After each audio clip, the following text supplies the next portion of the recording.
Et on continue avec un phénomène inattendu lié à la canicule. Ces températures élevées dopent la fréquentation des grottes, une oasis de fraîcheur inespérée pour les vacanciers.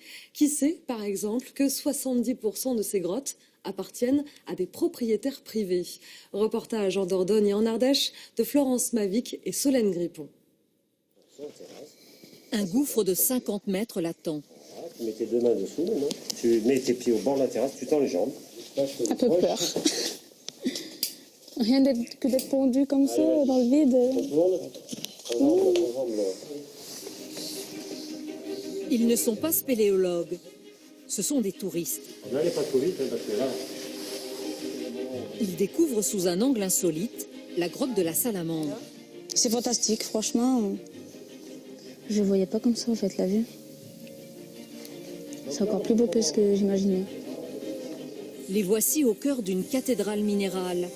Un univers tourmenté, caché sous la garrigue, près d'Avignon. Alors, dès que tu as les pieds par terre, tu te mets debout. Daniel Lelièvre est propriétaire du site. Pour 45 €, il propose cette expérience. On pensait au départ qu'on allait attirer des adolescents et un public très très jeune, et il s'avère en fait que ça plaît à tous les publics. Hier encore, on avait René qui fêtait ses 80 ans en descendant en rappel avec sa famille. D'accord. Le tourisme souterrain séduit chaque année 3 millions de visiteurs. Lascaux, Padirac, Chauvet. Qu'elles soient originelles ou reconstituées, sur la centaine de cavités ouvertes au public, 70% sont privées. Jean-Max Touron en a fait son métier.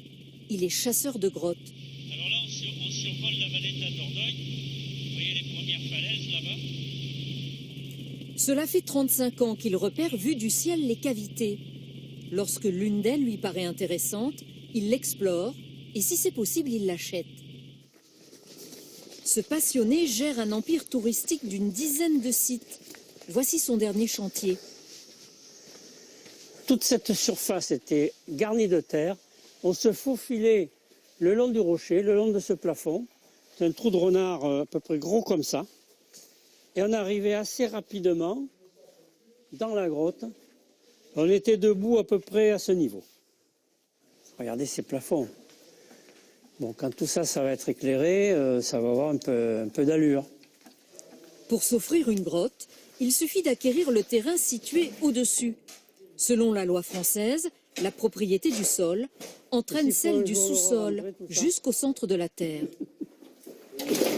C'est un environnement fragile, une grotte. On ne peut pas y faire n'importe quoi. Justement pour préserver les couches archéologiques, s'il y en avait, on est obligé de prendre beaucoup de précautions. Électricité, eau, fibre optique. Le chantier atteint les 500 000 €. Le tourisme souterrain booste l'économie locale.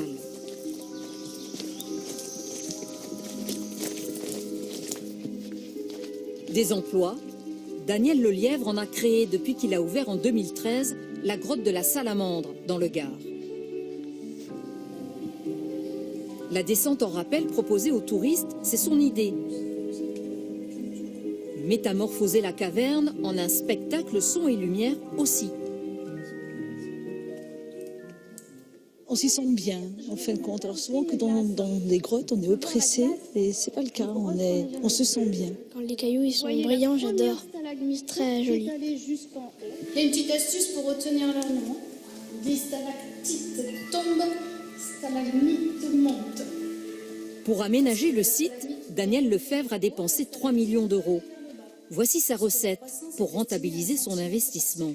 C'est de démystifier le lieu, c'est-à-dire d'en faire non pas une grotte dans laquelle on arrive en parlant à voix basse, parce que les grottes ne craignent absolument pas la voix humaine, mais c'est d'y produire toutes sortes d'activités qui vont contribuer à renforcer cette magie finalement instinctive que l'on ressent dans les grottes.